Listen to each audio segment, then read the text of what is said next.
Hello folks. In this video I'm going to be comparing a couple of microphones. I'm going to be comparing the Rode NT1 to the Lewitt LCT 440 Pure. Now I think this should be a pretty good comparison because these are remarkably similar microphones. These microphones are the same price. They both come with shock mounts with integrated metal pop filters. They are both large diaphragm condensers with 1-inch capsules, and they're both basically designed to do pretty much the same thing. Both of them are very simple designs, no bass roll-off switches, no pad switches or anything like that, just plug it and go. Now in terms of what comes in the package, the Rode comes with this kind of like little protective sock that can slip over the microphone just to protect it from dust or whatever. The Lewitt comes with this little leather or leatherette pouch that you can put the microphone in. It also comes with this little foam filter. And obviously, you know, in terms of the way that these different components are designed and set up is different, but overall, very similar, so I think it should make a pretty good comparison. And I think anybody interested in either one of these microphones would do well to at least consider the other one since they are so similar. And hopefully in this video, after hearing some sound samples between the two, maybe you'll have a better idea of which one will be best for you.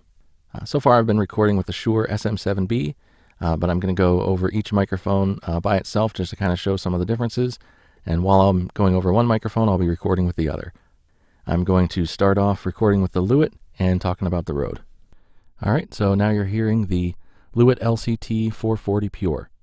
So this is the Rode NT1. It doesn't really need a lot of introduction, and there's not a whole lot to say about it that hasn't already been said. It's a very popular microphone, very well-known microphone, and I believe a pretty darn good microphone. The shock mount that it comes with is pretty good. It does a very good job of isolating the microphone, and the pop filter that it comes with also does an excellent job. If I had to pick, I would say that this pop filter does do better than the one that comes with the Lewitt, and I would say that that has probably a lot to do with the distance from the microphone more so than the actual quality of it. As you can see, this pop filter is quite large. You know, it covers a huge portion of this microphone, and it's, you know, a couple inches away from the microphone as well. So that makes it very effective, but it kind of limits just how close you can get to the microphone with the pop filter in place. And it's just so large, you know, when you're talking really close to it, it blocks a lot of your field of vision. So very effective, but you know, a bit large and, you know, kind of in the way if you're trying to look past it.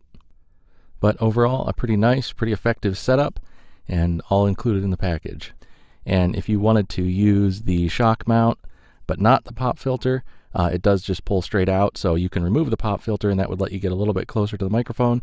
But keep in mind, the shock mount itself is still sticking out, so it's still not maybe going to be the simplest thing to get close to the microphone, but you can do it. You can get a lot closer without the pop filter in place. The microphone itself is fairly large, pretty tall. It's heavy, it feels very well built, very solid, but in comparison to the Lewitt, it is quite a bit larger. So not going to be a super in-depth thing. I'm not really reviewing the microphones, just want to give you a comparison. So that's it, just a quick overview of the NT1. And now I'll get the microphone swapped out, and we'll take a quick look at the Lewitt LCT 440 Pure. Okay, so now you're listening to the Rode NT1 microphone. And when I was talking into the Lewitt, I was talking just a couple inches in front of the microphone. And so I'm doing the same with the Rode NT1, but I have my face just almost touching the pop filter. Just because that pop filter is further away from the microphone, to get my mouth as close to the microphone, I have to be just about touching that pop filter. So just something to keep in mind. That's one of the big differences here. I mean, other than the sound quality difference we may or may not see. But in terms of just physical design differences, the pop filter on the NT1 works great. It's a great filter, but it's very large. I can only see this Lewitt microphone with one eye, and even that one, you know, from about here over is blocked by the pop filter. So just something to keep in mind. If you want to talk close to this mic and you want the pop filter in place that it comes with, you're going to be right up against it pretty much. So really that's going to be the big difference when you take a look at the Lewitt, is just how much smaller it is. This shock mount design is far more compact. The pop filter is very compact. Just the whole package. The microphone is a lot smaller. This microphone mounted on my arm, my microphone arm just seems tiny in comparison. And, depending on your studio setup, depending on what you're using the microphone for, that can definitely be an advantage, and it is one of the reasons I wanted to pick this microphone up and try it. Now, if you've seen any reviews or anything of this microphone, you know that this pop filter comes on and off very easy. It just mounts magnetically to the top of the shock mount, so it just snaps in place with a magnet. Very simple design. Comes on, like I said, comes on and off very easy. But as you can see, it really doesn't extend past the microphone much. So, if you're talking off axis or anything very much, you could definitely end up getting some wind into the microphone. And it's also sits very close to the microphone. So, if you have a very plosive voice, or, if what you're saying, just has a lot of plosives in it, you're a little bit more likely to get some of that kind of plosive popping with this microphone than the NT1. At least I have. But the pop filter is still fairly effective. It definitely blocks a large amount of the plosives. So, as long as you're careful and mindful of not just directing like massive bursts of air right at the microphone, it does pretty good. Both microphones do come with a 3/8 adapter insert for the microphone mount, so that's nice. And again, that's pretty much it. Not a huge in-depth look, but just wanted to kind of give you that comparison of, just how small this is when the whole package is put together. And at least to me, that is one of the benefits of this microphone. Now that you've been able to hear a little bit from each microphone, you may already have some conclusions, but I have a little bit of an excerpt from a book that I'm going to go ahead and read into each one. So that might give you a little bit more of a direct comparison of the sound difference between the two. A young woman sat on the bank of the river. She was soaking wet as she stared blankly upstream where the train had derailed, sending passenger cars off the rails and bridge, plunging them into the cold rapids of the river below. Even through the light rain that was falling, she could smell the sharp scent of smoke from burning metal, wood, and unmistakable burnt flesh, all mixed with burning diesel fuel. The fires were lighting up the dark sky.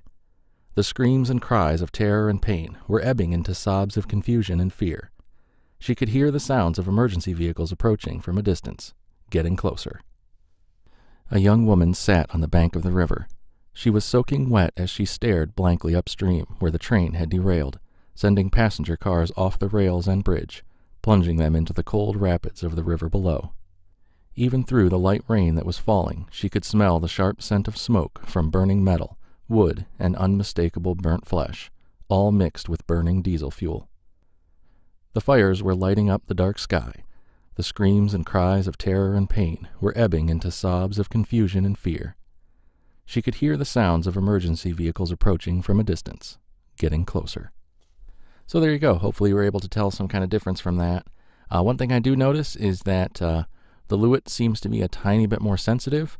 At least it seems like I have to have the gain turned down just a little bit on my interface as compared to the Rode NT1. And in case anybody's curious, that interface is the sound device's USB Pre 2, and it is recording straight into that interface into my laptop. And the gain with the Lewitt is set at about 1/4 to 1/3, and the gain with the NT1 was set just a little over 1/3. Neither of them anywhere near half, though. So it's just one data point, one voice, but hopefully it gives you at least one piece of comparison. If you're trying to decide between these two microphones, maybe now you have a little bit better of an idea of which one is right for you. I'm sure people could argue one sounds better, one sounds worse, but it's really a matter of personal preference. It just depends on what sound profile you're looking for and which one that sounds better to your ears.